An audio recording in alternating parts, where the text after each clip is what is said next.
ರಾಜ್ಯದಲ್ಲಿ 2,000 ರೂಪಾಯಿ ಹಣ ಪಡೆಯುವಂತ ಗೃಹಲಕ್ಷ್ಮಿಯರಿಗೆ ಮತ್ತೆ ಬಂಪರ್ ನ್ಯೂಸ್ ನ ಸರ್ಕಾರದ ಕಡೆಯಿಂದ ಕೊಟ್ಟಿದ್ದಾರೆ.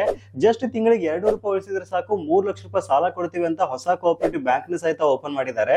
ಬಟ್ ಇಲ್ಲಿ ಸಾಲ ಹೇಗ್ ತಗೊಳ್ಳೋದು, ಯಾರಿಗೆಲ್ಲ ಸಾಲ ಸಿಗುತ್ತೆ, ಹೇಗೆ ಅರ್ಜಿ ಹಾಕೋದು ಅಂತ ತುಂಬಾ ಜನರಿಗೆ ಗೊತ್ತಿಲ್ಲ. ನಾನು ನಿಮ್ಗೆ ತಿಳಿಸ್ಕೊಡ್ತೀನಿ. ಅದಕ್ಕಿಂತ ಮುಂಚೆ ಪೇಜ್ ನ ಫಾಲೋ ಮಾಡಿ, ಗೃಹಲಕ್ಷ್ಮಿ ಹಣ ತಗೊಳ್ಳತಕ್ಕಂತ ಪ್ರತಿಯೊಬ್ಬರಿಗೆ ಈ ಲಿಂಕ್ ನ ಶೇರ್ ಮಾಡಿ. ಹೌದು, ನೀವು ಕೇಳ್ತಾ ಇರೋದು ನಿಜ. 2,000 ರೂಪಾಯಿ ಪಡಿತಕ್ಕಂತ ಎಲ್ಲಾ ಗೃಹಲಕ್ಷ್ಮಿಯರಿಗೆ ಪ್ರತಿ ತಿಂಗಳು ಜಸ್ಟ್ 200 ರೂಪಾಯಿ ಉಳಿಸಿದ್ರೆ ಸಾಕು, ಬರೋಬ್ಬರಿ 3 ಲಕ್ಷ ರೂಪಾಯಿ ಸಾಲನ ಸರ್ಕಾರದ ಕಡೆಯಿಂದಾನೆ ಕೊಡ್ತಾರೆ. ಗೃಹಲಕ್ಷ್ಮಿ ಕೋಆಪರೇಟಿವ್ ಬ್ಯಾಂಕ್ ಸಹಿತ ಆಲ್ರೆಡಿ ಓಪನ್ ಆಗಿದೆ. ಸಾಲಕ್ಕೆ ಹೇಗೆ ಅರ್ಜಿ ಸಲ್ಲಿಸಬೇಕು ಮತ್ತು ನೇರವಾದ ಲಿಂಕ್ ಬೇಕು ಅಂದ್ರೆ ಜಸ್ಟ್ ಕಮೆಂಟ್ ಅಲ್ಲಿ ಗೃಹಲಕ್ಷ್ಮಿ ಅಂತ ಟೈಪ್ ಮಾಡಿ, ನಾವೇ ನಿಮ್ಗೆ ನೇರವಾಗಿ ಲಿಂಕ್ ಕೊಡ್ತೀವಿ. ಇಲ್ಲ ಅಂದ್ರೆ ಜಸ್ಟ್ ಗೂಗಲ್ ಹೋಗ್ಬಿಟ್ಟು ಸರ್ಚ್ ಬಾರ್ ನಲ್ಲಿ ನೀಡ್ಸ್ ಪಬ್ಲಿಕ್ ಅಂತ ಸರ್ಚ್ ಮಾಡಿ, ಫಸ್ಟ್ ಇದ್ರಲ್ಲಿ ಕಾಣಿಸ್ಕೊಳ್ಳುತ್ತೆ. ನೋಡ್ತಾ ಇದ್ರೆ ಟಾಪ್ ನಲ್ಲಿ ತಾಜಾ ಸುದ್ದಿ ಅಂತ ಇದೆ. ಅದನ್ನ ಜಸ್ಟ್ ಕ್ಲಿಕ್ ಮಾಡಿದ್ರಿ ಅಂತಂದ್ರೆ ಈ ಒಂದು ಗೃಹಲಕ್ಷ್ಮಿ ಬ್ಯಾಂಕ್ ಬಗ್ಗೆ ಡೀಟೇಲ್ ಆಗಿರತಕ್ಕಂಥ ಮಾಹಿತಿ ಇರುತ್ತೆ. ಇಲ್ಲಿ ನೋಡ್ತಾ ಇದ್ರೆ ಒಂದು ಸೂಪರ್ ಆಗಿರತಕ್ಕಂಥ ಟೇಬಲ್ ಕೊಟ್ಟಿದೀವಿ. ಈ ಟೇಬಲ್ ನಲ್ಲಿ ನೀವು ನೋಡ್ತಾ ಇದ್ರೆ ಸಾಲದ ಮೊತ್ತ ಬಂದು 3 ಲಕ್ಷ ರೂಪಾಯಿ ಇದೆ. ಆಮೇಲೆ ಮಾಸಿಕ ಉಳಿತಾಯ ಬಂದ್ಬಿಟ್ಟು ಜಸ್ಟ್ 200 ರೂಪಾಯಿ ಇದೆ. ಶ್ಯೂರಿಟಿ ಬೇಕಾಗಿಲ್ಲ.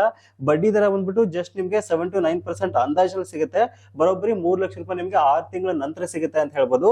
ಎಲ್ಲಾ ಮಾಹಿತಿ ಕರೆಕ್ಟ್ ಆಗಿ ಓದ್ಕೊಂಡು ನೀವು ಆರಾಮಾಗಿ ಸಾಲಕ್ಕೆ ಅರ್ಜಿ ಸಲ್ಲಿಸಬಹುದು.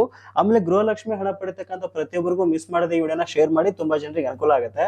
ಇದೇ ರೀತಿ ಯೂಸ್ಫುಲ್ ಇನ್ಫಾರ್ಮೇಶನ್ ನಮ್ಮ ಪೇಜ್ ನ ಈ ಕೂಡಲೇ ಫಾಲೋ ಮಾಡಿ.